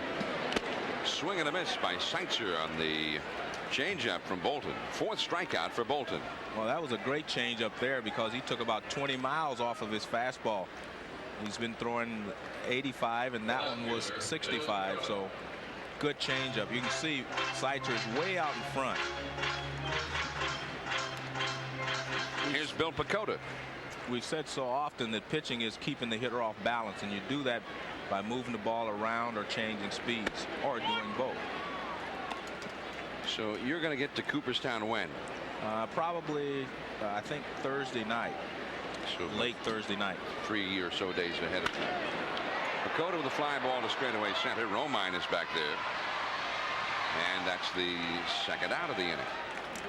In fact, a friend of mine that was going with me to Cooperstown had surgery the other day, and I want to wish him well, and hopefully he'll be up and around by that time. Dennis Pulse, a friend of mine back in the Bay Area, he was going to make the trip to Cooperstown with me, and I hope that he will be able to make it. They say he's been recovering very quickly, and he may be able to go with me, so I'm looking forward to that. Well, everybody looking forward to the induction ceremonies. You know, when I say I'm nervous, I think the thing that I'm most nervous about is to be standing there, and behind me is Ted Williams, Willie Mays, Willie McCovey, Willie Stargell, all these great players, Sandy Koufax. And here I am standing up there talking about Joe Morgan. So I think that's the thing that I'm most nervous about at this time. Joe Morgan, then in years to come, will be one of those standing behind the new inductees, making them so nervous. I'll be looking forward to that. Quintana gets the put out. And both pitchers are making it look easy right now. 3 up, 3 down at the end of 5. 2-0 Kansas City. We'll be back. Our Sunday Night Baseball on ESPN continues. Thank you very much. Broken back, grounded by Romine. And that's the way Storm Davis has been doing it all night long. He's staying ahead in the count. They're going after him aggressively, and he's getting them out routinely. Well, it's amazing to think that he is 3-6 after the way we have seen him pitch in the 2 Sunday night broadcasts we've done. I mean, he's had excellent control in both ball games, and he's had excellent stuff. So and both times he had a 1-hitter. So far in this ball game, he's only given up 1 hit. He had a 1-hitter through 7 the last time he pitched. Let's see, 5 1/3 innings tonight. So on Sunday Night Baseball, I mean to maybe feel like we're too important here, but 12 2/3 innings on Sunday nights. He's given up only 2 hits and no earned runs. Right, but he doesn't have a win yet. No decision last time. On the other hand, He's looking good. What's he gotten out of it? Nothing. Storm Davis. At one time they thought he was the heir apparent to Jim Palmer in Baltimore. He always reminded me of Jim Palmer when I first saw him. Palmer won Cy Young awards almost routinely. His nickname, Mike Flanagan gave him the nickname of Cy Old. I'm not sure Palmer always appreciated that, but when Storm Davis came along and looked so much like Palmer, his nickname from Flanagan was Cyclone. 2-1. You know, I think that's one of the things I miss most about baseball, John, is the camaraderie in the clubhouse and the guys kidding each other and laughing and joking about your shortcomings or things that they think they can pick on you about. I really miss that part of the game. Well, now you can pick on Ted Williams. No, not possible. And that's foul down the right field line. Ted Williams, when you think of the Red Sox, you certainly think of Ted Williams, Yastrzemski. Well, I think of Ted Williams when I think about hitting. He's the first guy that comes to my mind when I think about hitting. I know there have been a lot of great hitters in baseball, and I was fortunate enough to play with a lot of them. But, you know, when I think about hitting, I think about Ted Williams first and foremost. 3-2 now to Marty Barrett, who flied to left his first time. 1 out. We're in the 6th. 2-0. Kansas City ahead. Boston with only 1 hit. Ted Williams, I don't even know if he can stand to watch this so far. That is a base hit just off the edge of Jones's glove. He went high to get after it, but it's in there for a hit. Well, we're watching the Royals tonight without Bo Jackson, but Bo is here. He and his wife Linda had their first daughter yesterday, Morgan, their 3rd child. That looks like one of the other children of Bo Jackson had joined the ball game with Bo, with Dad. That's not where we like to see Bo. We like to see him out there in the field. Well, he was really starting to play well. He hit 3 home runs by the 5th inning in the ball game that he was injured in last Wednesday. And I mean, he had at least 2 more at bats coming, so he may have been able to hit 4 home runs, which only a few players in Major League history have been able to do in one ball game. Wade Boggs 0 for 2. And there's a base hit through the wide open right side of the infield. And heading for third is Barrett. And he'll make it easily. Jones cuts off the throw. And now Boston is in business. There's good hustle by Barrett there. The one thing you really like from your left-handed hitters to be able to hit that hole on the right side if there's a runner on first, because you can usually get the guy around to third because it's such a long throw from right field to third base. And Boggs, being such a good batsman, was able to pull the ball, and Barrett made up his mind he was going to third. I don't even see a brace on his knee. Seems to be okay. He's running very well going to third base. Nice hustle. And now here's a guy, as you see Marty Barrett at third base. The guy coming up is a guy they'd like to have up there in this spot, Jody Reed. He's hit a double already tonight, the only other hit for Boston until this inning. Ball 1. The bullpen's going to get busy. This is the time of the game where if Storm Davis starts to show signs of faltering, they show signs of getting somebody up in the bullpen. And well, it was that way in Oakland too. Exactly. Storm has not been a pitcher, a guy that goes 9 innings. He's not a complete game pitcher most of the time. He pitches well into the 6th or 7th inning, and that's about enough. In the bullpen, there's the veteran right-hander Steve Crawford, a guy who came up originally with the Red Sox. He's heating up out in the right field bullpen. It's 2-0 Kansas City, but that lead is in jeopardy now. The Royals are hoping for a double play ball here. Brent is on the bag at first with Boggs. Barrett down the line from third. Ball 2, 2-1. Well, Storm Davis very often had the lead after those first 6 innings or 7 innings, and then Oakland had the bullpen to make sure that they held the lead for him. Storm last year averaged only a little bit less than 6 innings per start. We're about right where he is now. Let's see this deep enough to get Barrett home. I think so. Eisenreich with the catch. He won't even try it. And Barrett scores easily. 2-1. Boston with its first run of the game. Reed delivering it on the fly ball. You know, it may seem like a little thing, but there aren't a lot of guys who can consistently get that runner in from third base with 1 down. But at this stage of the ball game, that was very important, because now, no matter what happens the rest of the inning, you will always have the tying run at the plate. which means one swing can tie the ball game. Whereas if you stay 2 or more runs down, you have to get a couple of runners on base to get the tying run to the plate. Tim Naring, the hitter, 0 for 2 in this game. That is fouled on the right field line. A long run by Tabler, but no play. 1 strike to count. Boggs at first base, 2 down, 6th inning. Big crowd very quiet right now. They've been fairly quiet most of the evening, except for that 2-run 3rd inning rally by the Royals. Each team with 3 hits for the game now.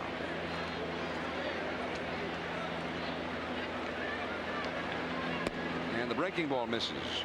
Storm picked up a forkball last year. They said that Dave Stewart taught it to him, and he had great success with it. But he says right now, because of the injury to the knuckle on his index finger and his throwing hand, that put him on the disabled list till recently. Right now he's not able to throw the split finger. So his changeup is just the straight change tonight. Well, he's throwing, the last pitch was 88 miles an hour, so he's throwing real well still. That one is down the left field line, hooking, foul. It was 87 miles per hour. And it went out faster than that, I think. Yeah, but he's lucky. If he had thrown at 88, he might have stayed fair. That's a good point. Yeah, if he got it to the plate a little quicker, he might have kept it fair. Not sure Storm planned it that way, but it worked out. He got him looking. Breaking ball to the outside corner. And Naring goes down. But the Red Sox cut that lead in half with a run, 2 hits, and 1 man left. Brett, Tabler, and Eisenreich coming up. He does. And we're with ESPN Sunday Night Baseball in Kansas City. George Brett coming up. What's the difference between the 37-year-old Brett of today and the 27-year-old Brett of 1980? Well, in 1980, there weren't a lot of spots you could pitch him. Very narrow here and very narrow here. Now in 1990, a little bigger. But when you come in here, you better have a real good fastball. And out here, excellent fastball, 89 miles an hour or above, with real good movement. Or you get the ball in the middle of the plate, he will either take you to left field in the gap, or he can pull the ball. He took the ball to left field last time in the gap. This time up the middle, base hit, 2nd straight hit for George Brett. And that was a fastball in the middle of the plate. That's one of those red areas you told us about. That was one of the red areas. Well, I've told you his approach. Watch how his front foot just steps toward the pitcher. Everything stays right there. Head stays right there. Lines it right in the center field. Watch where his head stays, right on the ball. Look at that. That's good hitting. Nice hitting, Lou. Here's Pat Tabler now. 4 hits for Kansas City. 2-1, the Royals ahead, last of the 6th. So far, though, although he's trailing, Bolton giving the Red Sox what they'd hoped for. Kept them right in the ball game. Should be 2. Naring to Barrett 1 to Furs 2. That's a big league double play. Brett tried to take him out. That's a big league double play. Well, George Brett has always been an aggressive base runner, and he breaks up a lot of double plays.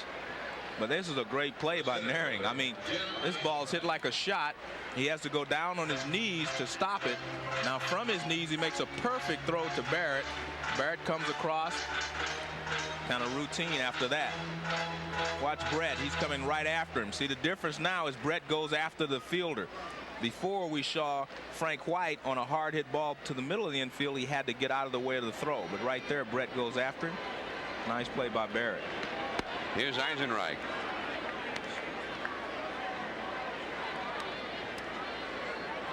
Two down, nobody on. Eisenreich with an infield single, and he's hit into a force play. 1 for 2.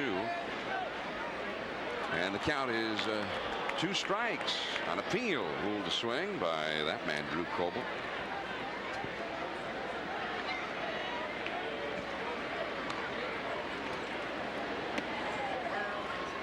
A ball and 2 strikes. George Brett said, I'm 37 and still going after those guys. Well, he does, and he went after Barrett there. Just the ball got there a little quickly for him. That'll go out of play off the left field side. 1 and 2. Yeah, the ball got to second base too quick, and all he could do was go after him. But a lot of times that's all you need to do. A lot of second basemen, if you put pressure on them and let them know you're there, you can cause them to make an error and throw to first base. 2-2. All double plays are not broken up by hitting the guy. A lot of them are broken up just by putting enough pressure on him so that he knows that you are there. 2-2 pitch into left center. A long run, but getting there is Greenwell, and that retires the side. Jerry Reed had gotten up in the Boston bullpen after the Brett single, but now no need. One hit, nobody left. We're heading for the 7th inning with Kansas City leading 2-1. The Giants battle the Dodgers, or in some areas see the Blue Jays take on the Royals and the Reds meet the Padres. Tuesday night live on ESPN.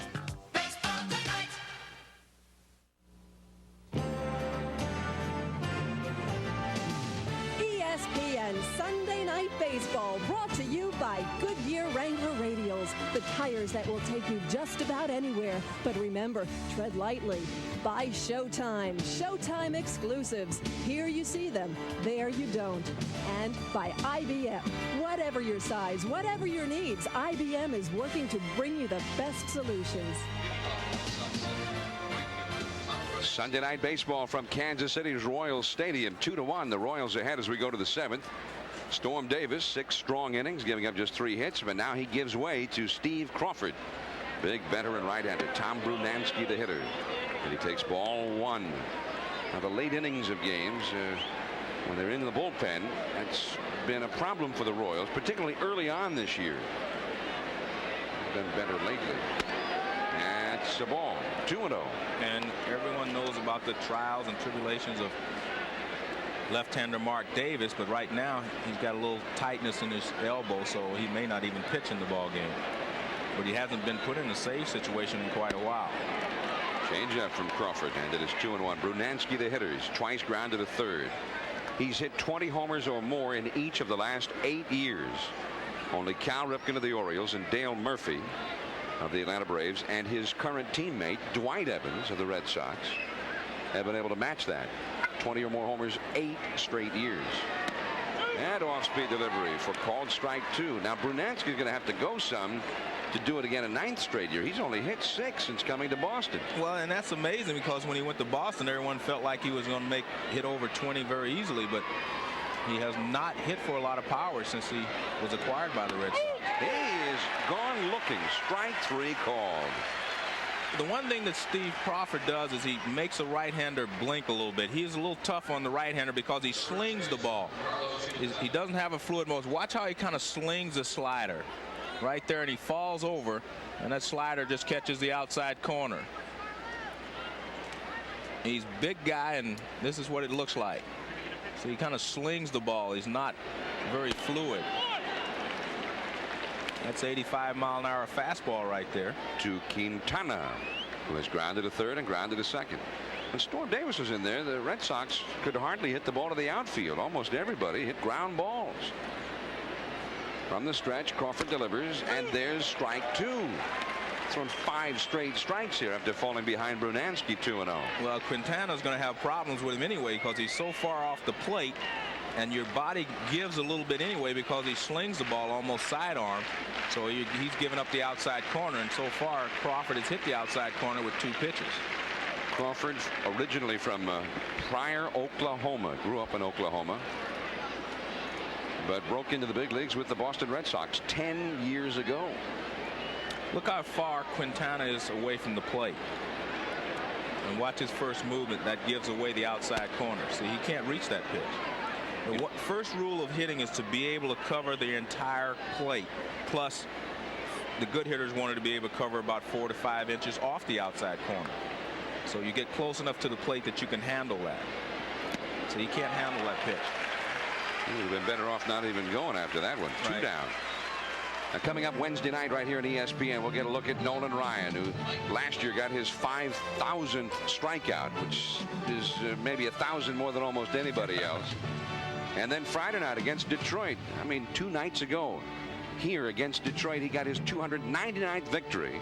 One of his strikeouts to that one against Alan Trammell. Then Wednesday against the Yankees, he goes for number 300. Here's Greenwell. And he takes the ball. 1 ball and no strikes. Greenwell has walked and grounded to second. I know Ricky Henderson is tired of seeing that on film. That 5,000 strikeout of Nolan Ryan. He said people might think that's the only thing I ever did was strike out against Nolan Ryan. So it looked like he was about 3,000 of those 5,000. Base hit for Greenwell. So with 2 down, that'll bring up Tony Pena. Well, see, there's the difference. Greenwell is left-handed. Crawford is very tough on right-handers. From the left side, you can see the ball off of him. You get plenty of time as George Brett is dressing Greenwell at first base. But see, you can see a lot different here. See how you can see the ball right out of his hand. From the right side, it's a little tougher because you automatically give a little bit. Now here's Pena. He's hit into a double play. And he is grounded to third. 0 for 2. You know, Tony Pena is really the guy that kind of brought this Red Sox team together. He was kind of the real missing piece there. They needed a catcher. They went out and got a real good one. And not only that, he's a team leader. He's kind of a leader. He was a guy that kind of led them as far as retaliating against, you know, the Cleveland Ball Club. And in the past, the Red Sox have been known to be kind of passive. At least that's what Mike Greenwell said. And now that Tony Pena is there, he's kind of a go-getter, and he's helped change the attitude of the Red Sox. And Joe Morgan, the manager, got in trouble for saying so. So it's kind of an interesting situation, but I think he has been a real find for the Boston Red Sox. Meanwhile, down in Arlington, Texas, the Detroit Tigers leading Texas 3-1. Last of the 5th in that ball game. Nolan Ryan is not pitching tonight. That's a called strike on the outside. 1 ball, 2 strikes. You saw moments ago the sweeping look at the infield defense of the Royals, and they're late in the ball game with a 1-run lead now. They've got the third baseman Seitzer over near the line. He's not right on the line, but he's close to it. The 1-2 pitch, check swing and a foul off to the right. Tony Pena, he's been hurting his the thumb on his throwing hand is about twice the size of the thumb on his left hand, and every time he bats he's got to wear this little kind of a rubber ring around it to protect the thumb from the shock of hitting the ball with the bat. But that only gives you psychological protection. You think it's going to help you, but once they jam you or you hit the ball funny on the bat, shock wave go all through your hand. It goes all up your arms and everything else. So it's just really psychological protection because he thinks it's going to help. 1-2 pitch, base hit to right field. Greenwell had to jump over the top of it, and he'll stop at second base as Tabler gets it back into Frank White. So Tony Pena is a battler too. And those are the kind of guys you want on your ball club.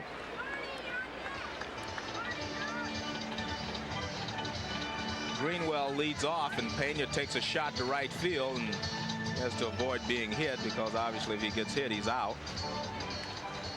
And he can only go to second base on the play. Pena was a little different than Quintana. The ball was away and Tony Pena went out and got it. He can cover the entire plate with his bat. Here's Kevin Romine now. He's grounded out twice. 2 down, 2 on in the 7th. The base hit could tie this game. And that off-speed delivery for a called strike to Romine. Remember, Ellis Burks is hurting. He's got a bad hamstring. He injured it before the All-Star game. It caused him to miss the All-Star game. They used him as a designated hitter for a while. Now Joe Morgan feels he's going to need a few days off without doing anything to get that hamstring healthy enough to play again. Check swing. They appeal it. Dale Ford says yes. 0-2. Did he say yes? Yes. Yes, he did. Strike 2. But again, Crawford is very tough on the right-handed hitter. Kevin Romine, he can play all over the outfield. He runs well.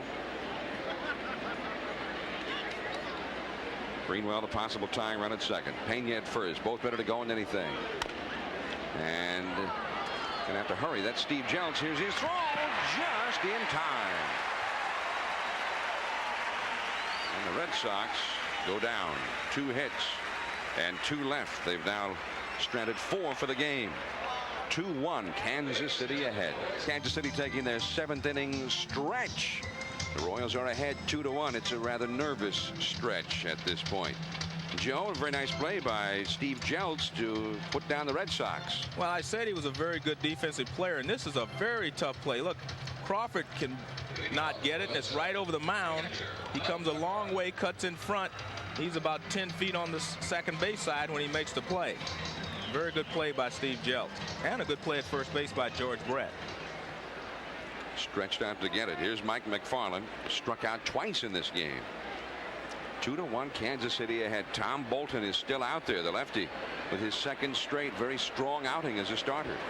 And there's ball one. By the way, we've received word that Storm Davis, who had been on the disabled list with an injured knuckle on the index finger of his right hand, and apparently that knuckle is giving him some trouble, and that's why he had to leave the ball game when he did. 1-1 the count to McFarland. White and Jeltz will follow. Bolton, a winner the other night, 1-0 over the Twins. He went 8 shutout innings against Kirby Puckett and Kent Hrbek and Gary Gaetti, Dan Gladden, and all of those guys. Brian Harper. I can see why. He has a very good fastball, good breaking ball, and he throws strikes. We mentioned at the beginning, if a left-hander can throw strikes, he can usually be successful in the major leagues. He does not have to have as good a stuff as a right-hander. 2-2. He missed about 2 months of time after his child was born, Kevin, on opening day, and he had some tendinitis. There's a foul, and the count remains 2-2, and the broken bat there by McFarland. He'll have to go get a new one. And then he went to Pawtucket, the AAA ball club, and then manager Ed Knottle apparently was not pleased with him and sort of made him the forgotten man down there. It looks like the chicken is climbing up. I was going to tell him if he could go about 50 more feet, he would go where Bo Jackson hit the longest home run in Royal Stadium history. That 385 sign, see the second light in the grass there. He hit a ball right about there, and that's 475 feet. Right there is where Bo Jackson hit it. The longest home run in Royals history, also Royal Stadium history. 2-2 the count. The chicken is out there. That ball's so high up on that hill, the chicken is making a Sisyphean climb. No, he almost made it. Well, that's what happened to Sisyphus. Every time he got near the top, he fell back again. He was doomed to do that for all eternity. Hopefully the chicken won't have to repeat that. That's foul. 2-2 the count to McFarland.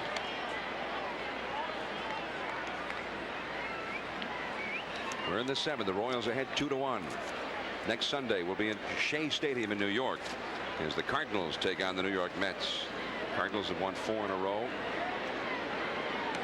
Willie McGee's having a fine year. Talk that he might get traded. There's a base hit from McFarland. Pretty tough at bat there by McFarland. Fouled away a lot of pitches, then picked out one he liked.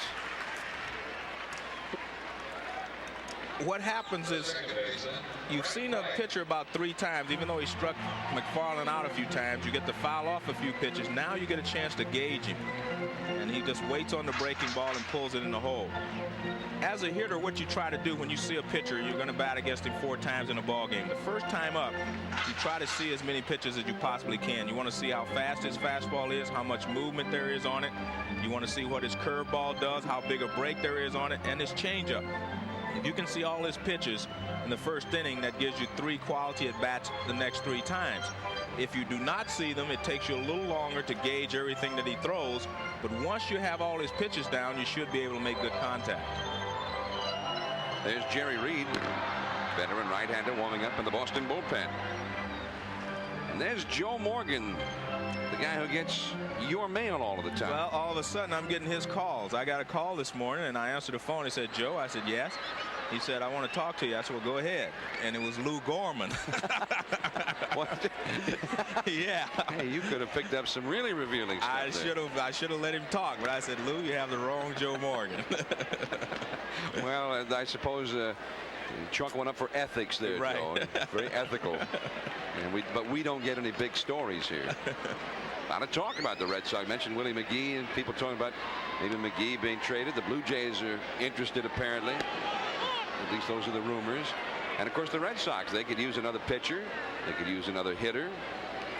You know, I like Willie McGee. I think he's a guy that can really help a lot of ball clubs. Here's 71 strikes, 39 balls. That's good ratio for Tom Bolton. And you look at the scoreboard and you see he's pitched a fine ball game. Well, those Blue Jays last year, they picked up Mookie Wilson for the stretch run, and that really paid off as they were able to overcome the Baltimore Orioles and win the American League East. Willie McGee seems to be another guy who could fit right in there. Well, Willie McGee has been the most valuable player in the league. That's quality for you. He can do a lot of things. He plays great defense, although this year he struggled a little bit defensively. He's made about 11 errors, but he wins Gold Gloves in center field, runs the ball down well, steals bases, and he's a good switch hitter. One strike delivery. White swings up the middle, base hit into center field. McFarland will go to second and hold. And the Royals are in business now against Bolton here in the 7th inning. If the Boston Red Sox are keeping gauge of how hard Bolton is throwing, he's losing a little bit on his fastball to the last couple of hitters. He's been throwing about 85 and above. Now he's around 80 to 83. So, and you know, you say 2 miles an hour. What is that? That's a lot when you're throwing 60 feet 6 inches, because it lets the hitter get the barrel of the bat another foot out in front as compared to being caught right over the plate. Well, the Red Sox having a conversation out there, almost a team meeting on the mound here. It's a bunt situation with Jeltz up, 2 on, nobody out. And Joe, what they discuss what kind of defense they're going to employ and things like that. Most teams have a trick play. They have a lot of different names for it, but it's a rotation play where the third baseman charges in and the first baseman charges in. What they're doing there, Jody Reed and Tom Bolton is saying, wait until I make my break before you deliver the ball to the plate. On a rotation play, the shortstop goes to third. And Jody Reed was given the signals, but now Joe Morgan comes out and maybe they're going to take Bolton out. Well, they've got Jerry Reed, the right-hander, ready in the bullpen. So maybe all that strategy doesn't matter. We'll have to discuss it all over again with Jerry Reed if he's coming in. No signals yet. Well, that was quick. Bolton said the right thing, whatever it was, or he listened well. There's Reed out in the bullpen. He's ready. He's been ready for a while. 2-1 Kansas City. Big crowd, 33,255. And Joe Morgan, who originally guessed 27 and lost. No, I said 33. I didn't know the stadium held 40. Yeah, but we were not forgiving, Joe. But we will give you this, that you did get 33. 33 when we told you what the actual capacity of the stadium was. Very good. It's officially a loss, but we'll remember. Jeltz is already showing bunt. And he does bunt it. Pena's going to go to third, and he got him. Throw back to first, not in time. Wow. As I said before, Tony Pena is one of the best catchers in all of the major leagues. Benito Santiago, in my opinion, is the best, but this guy is right up there with him, and he's quick like a cat. He anticipates well. Watch how quickly he gets out on this ball. He almost ran into the hitter, and he fires a strike, gives him a chance for the double play. If Reed could have gotten the ball out of his glove a little quicker, I think they would have had a double play. See, he has to wait for the runner to move out of the way. He's so quick out of the box. And that was the so-called rotation play. You see Naring there, there's Naring. He was charging the plate, and Reed was releasing and going to cover third base, and it paid off very nicely. Now, here's the leadoff man, Kevin Seitzer. The Royals not doing the little thing there, moving the runners up when they needed to here. Chance to break this game open in the late innings. There's White at second base. And Jeltz, the man who bunted the ball, at first. And that's unusual because Jeltz is a good bunter. He is good at sacrificing the runners over. He actually just bunted it a little too softly, and as I mentioned, Pena was quick on the ball. That's hit high in the air, drifting back in right field. Brunansky, the runners will hold, and just like that, 2 men gone. Seitzer is 0 for 4. Well, maybe I should have checked his swing out for him in batting practice while they were teasing me. That's right. He made a joke and said, look at me do my Joe Morgan impression. And he needed a few words of advice. Pena hand delivers the ball back to Tom Bolton. Well, when Bolton went in as a starter last Tuesday, almost an emergency situation, and what they really needed, they were struggling, was in effect, to catch lightning in a bottle, and for him to do something that maybe they weren't even in their wildest dreams expecting. He did it. He won 1-0, and now he's putting in another very strong performance tonight. Here's Pacoda, looped, but there's Barrett, and it turns into an easy play. Pacoda is also 0 for 4, and so the Royals do not get anybody home. 2 hits, but then a failure on the bunt, and the 2 runners are stranded. Making as Nolan Ryan goes for win number 300 against the Yankees. Or in some areas, see the Mariners face the Twins. Wednesday night live on ESPN.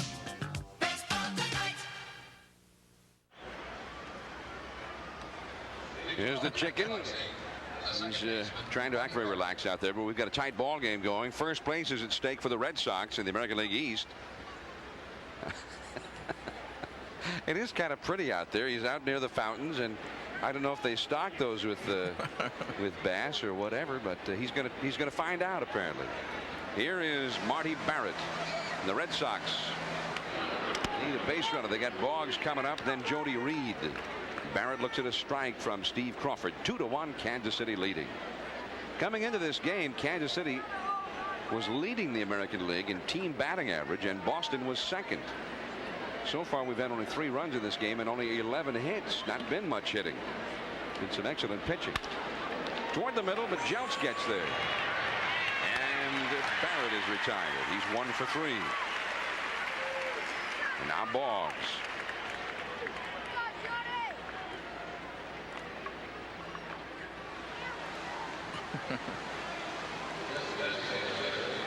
I don't know how you can read the paper with a ball game like this going on, 2-1, but you seem, well, I guess you have to be relaxed to fish.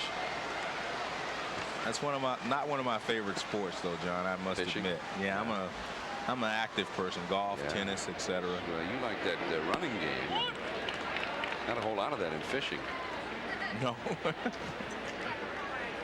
Here's Wade Boggs. He's flied to left. He's lined to center, and he is singled, helping set up the Boston run. 1 for 3. That is outside. Now Boggs, interestingly enough, has had a long string of 200 hit seasons, and that string is in jeopardy. He's had 200 hits or more in 6 straight seasons, and this year so far he has only 105. Well, I think the greatest thing about the graphic we saw is that this guy has had 200 hits for 4 seasons. He also had 100 walks. I mean, that's usually guys that get 200 hits do not walk at all because they're swinging at everything.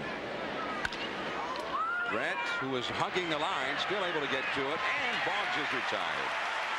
2 down. Boggs, by the way, has had 200 hits or more in 7 straight seasons. 7 consecutive years. And if he can do it again this year, that'll be 8 straight. It's only been done 1 other time in the history of baseball. And there's Boggs' place on the all-time list. Look at that. Cobb, Hornsby, Shoeless, Joe Jackson, and Wade Boggs.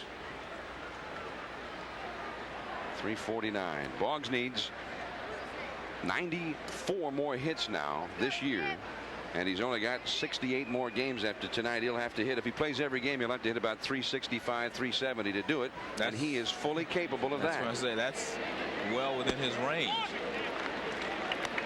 Boggs to get 200 hits, as we figure it. John Dewan did some calculating. If he plays every game and has the same number of at-bats per game as he's had this year, 95 hits coming into this game is what he would need. There's Jody Reed with a dunker for a base hit. That's the 6th Boston hit. Boggs, of course, what was it, a couple years ago when Boston won a division title in September. I mean, for the last 32 or 33 games, hit 425 or something. Well, he can hit 400 months at a time, so I don't think there's a, I mean, if he gets hot, he can make the 200 hits easily, but I mean, to get hot is the question. You know, he's gone so far this season, just, you know, kind of struggling, so to speak. He said he'd get hot and then he'd cool off a little bit. This guy's struggling, who came into the game hitting 301. The Kansas City bullpen is very busy. And Frank Funk is out there. There's McGaffigan on the right of your screen, and Montgomery, number 21, on the left-hand side of your screen. Montgomery has been the closer for the Royals this year. By the way, one other note about Boggs. He's saying he needs 94 more hits to reach 200 hits again for the 8th straight time. Last year, from this date onward, he had 97 hits. So, and he was not doing all that well up to this point of last year. Not all that hot for a Wade Boggs. The decade of the 80s. There's some pretty outstanding talent there, but look who's #1 for batting average in that time, and it's not even close. No, 20 points. It's a lot. Tony Gwynn hit 370 in the 80s. That's one of the reasons he has such a high average of 332 going into this season. 1987 he hit 370. That's foul by Tim Nehring, the rookie, with 2 down. Reed at first. Boggs, he's a young George Brett fan. Boggs has had full seasons where he's hit as high as 368, 366, 363, 361. What's that? He's had 4 different years where he's hit better than 360 for the whole year. If he hits about that for the rest of this year, he'll get his 200 hits quite likely. Well, you saw a graphic of the only guys that are normally up in that range, along with the great Ted Williams, Roger Hornsby and Ty Cobb and shoeless Joe Jackson. Those are the guys that understand what 360 is all about.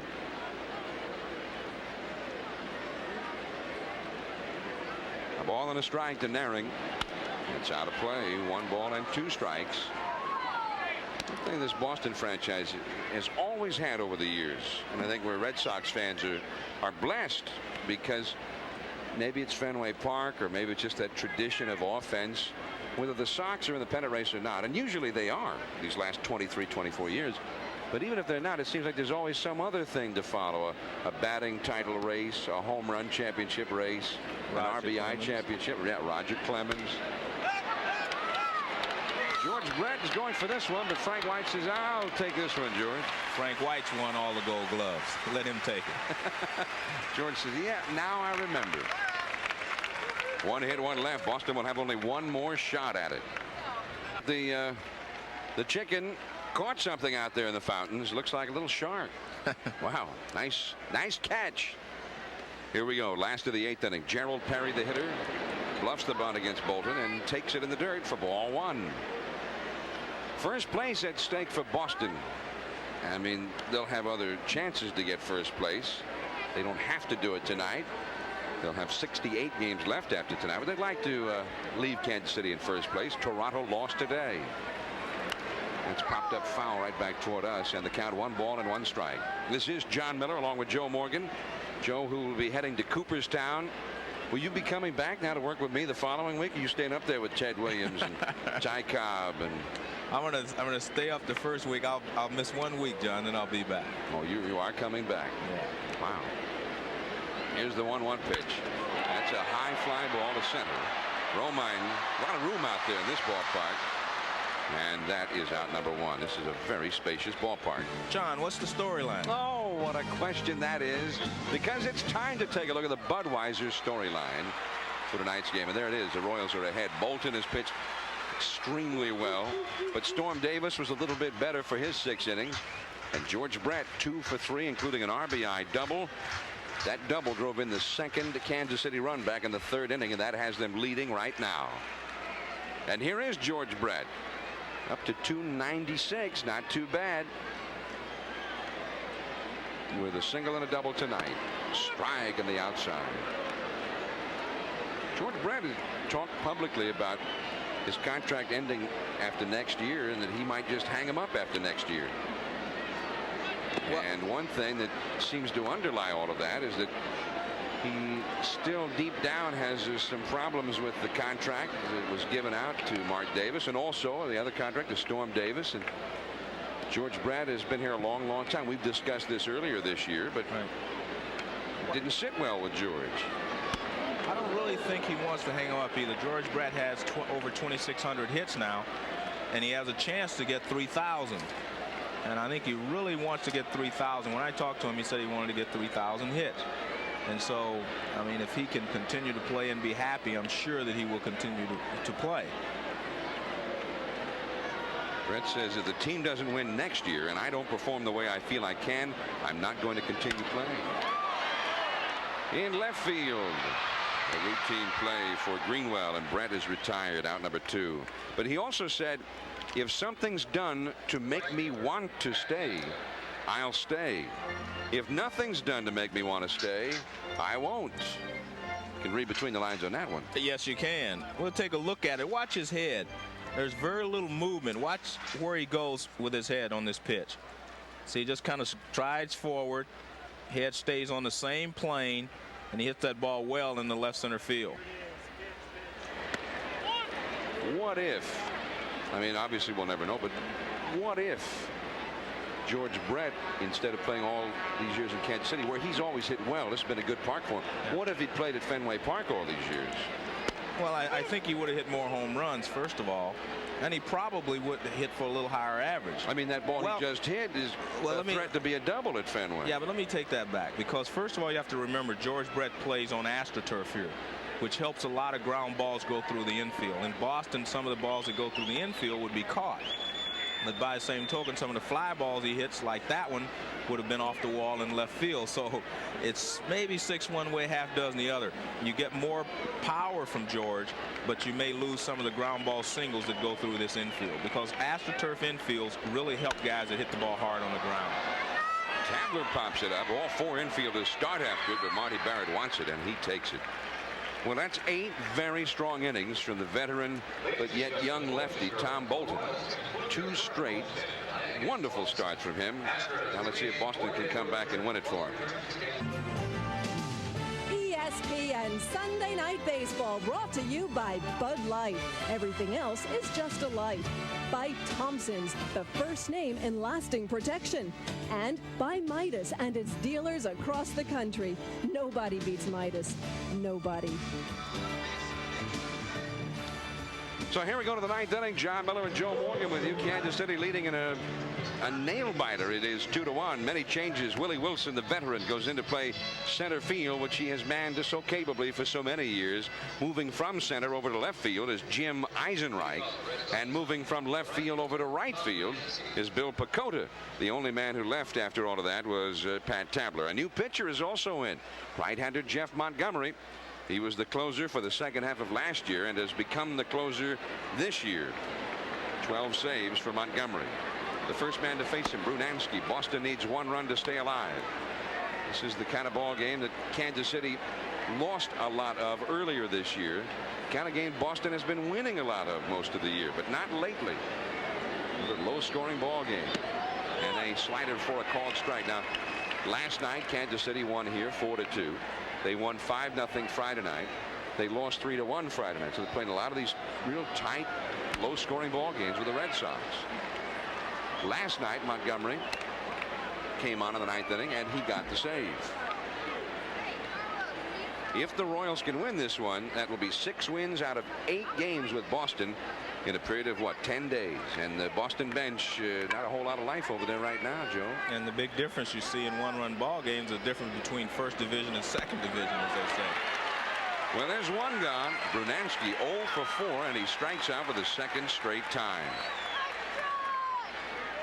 Well, Montgomery threw a couple of good breaking balls there, and Brunansky couldn't handle him. He took the second strike on the breaking ball. See, this ball starts in the strike zone and breaks down and away. Good pitch from Montgomery.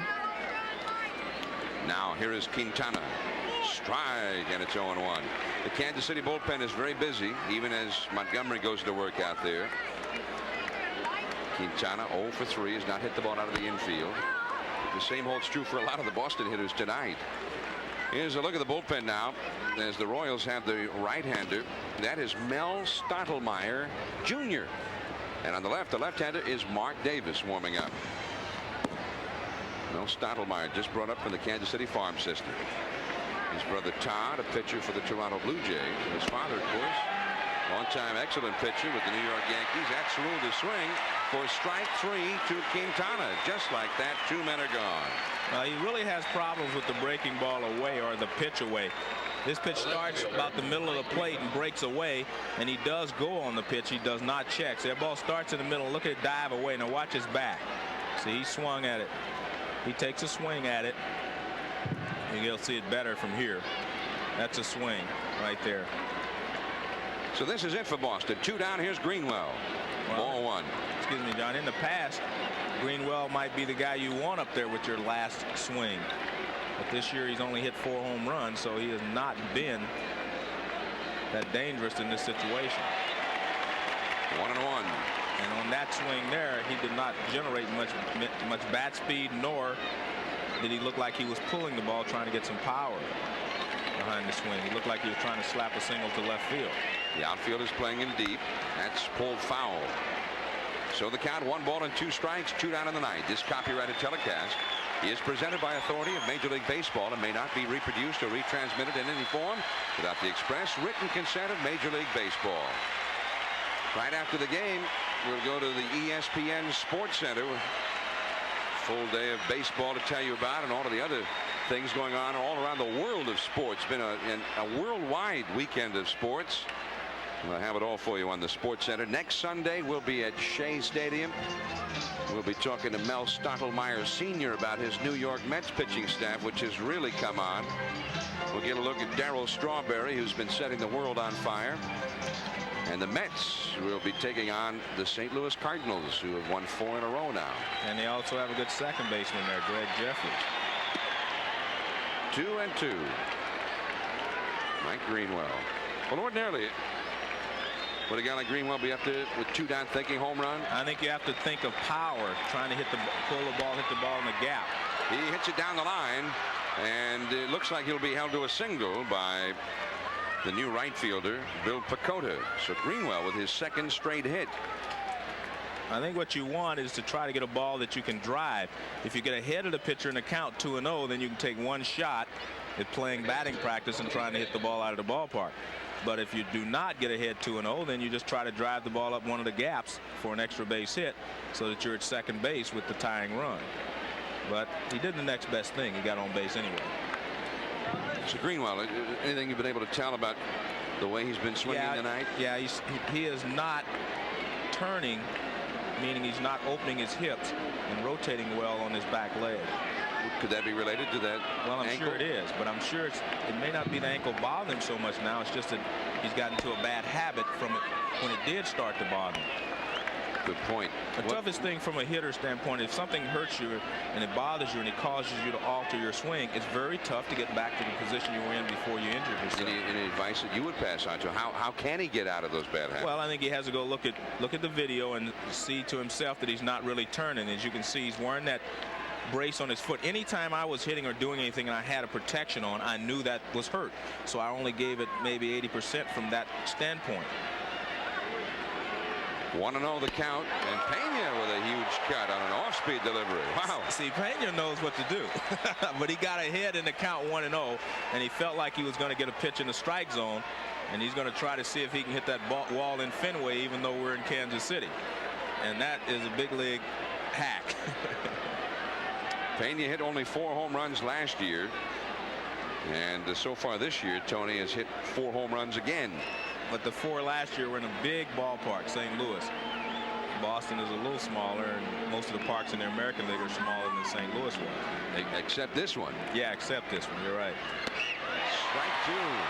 This doesn't look like Montgomery tried to exploit that big swing a little bit. Well, I think what you do, he's taken 2 big cuts. Now I think you'll see Tony Pena shorten up his swing and try to get a base hit.